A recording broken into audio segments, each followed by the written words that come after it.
Good morning. Today, I just want to talk about something small, something about our society, what is going on, and how people have been received. We are living in a modern day slavery, and some people have been conditioned not to know that. The education we are given,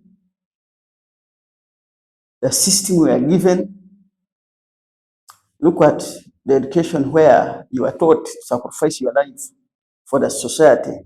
Some people talk about social contract, but most of you have never signed that contract. When they were signing it, you are not there. The system of Karl Marx, socialism, communism, where you are subjected, communed, work for the society, do for public good. That's what I'm talking about. Look at the problem of democracy, where the majority takes the share. In other words, your freedom does not matter. We are being rid of our freedom by the system in place. Today, Uganda MPs, leaders, they choose, pay themselves highly. And when you ask, they'll tell you, you voted us, understand for you, to represent you. That is the slavery I'm talking about. People who are less important, like politicians, are taking the biggest share of your life. Instead of working for you, instead of working for public good, the biggest share they take in terms of taxes, they first rewarded themselves with 60% and beyond, and give you less than 30% back. And that is the challenge. And when you ask them why you pay yourself high, they'll tell you, in the name of democracy, you accepted through your vote. Up to date, most people cherish democracy when democracy is one of the challenges of this world. Democracy divides the society.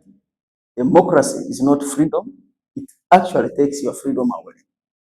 And most people do not understand that.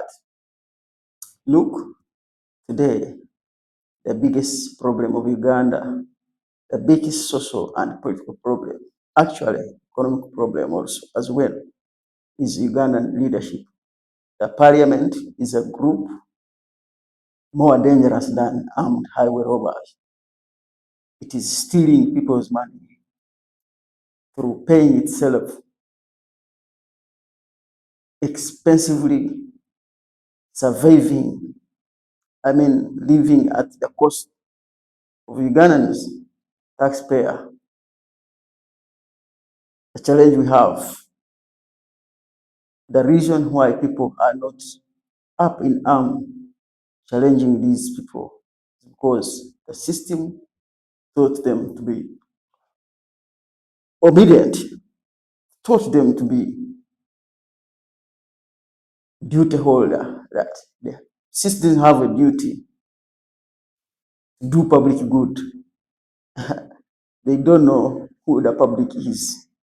The public should be individuals whose individual freedom should be respected. And people do not really define that. The people in leadership have opted to sacrifice the economy. They have chosen not to build schools of standards and quality. They have chosen not to build schools. They have chosen not to build hospitals.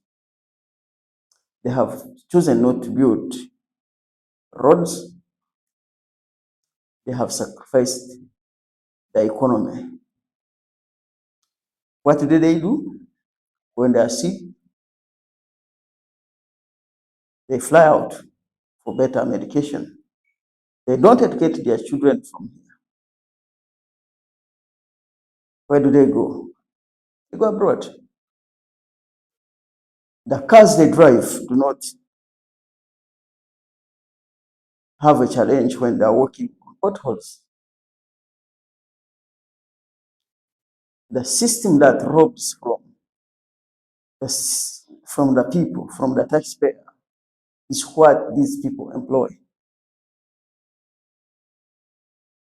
The system takes away the economic freedom of Ugandans. And the inherent problem, as I said,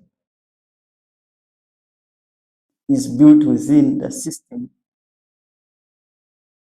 of leadership, the ideology of socialism, democracy,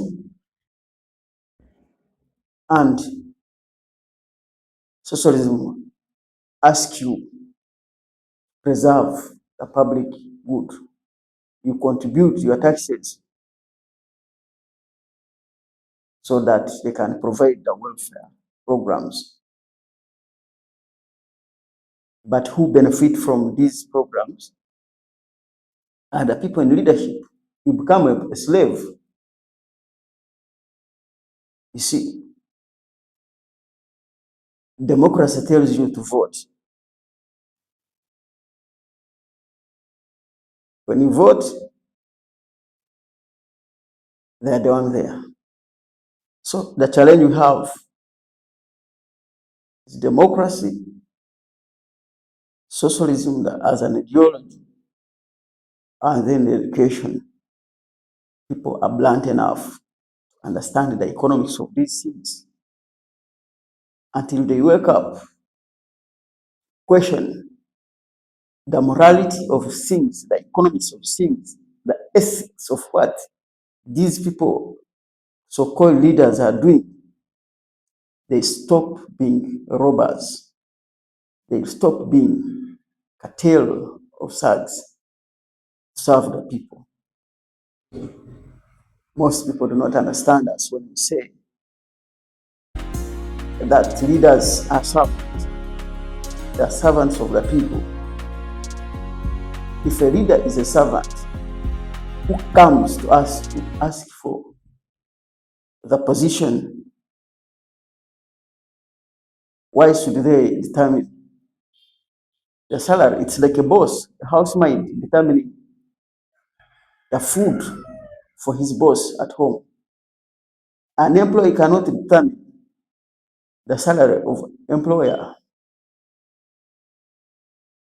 If we don't change the theory of politics toward serving people instead of empowering the politician to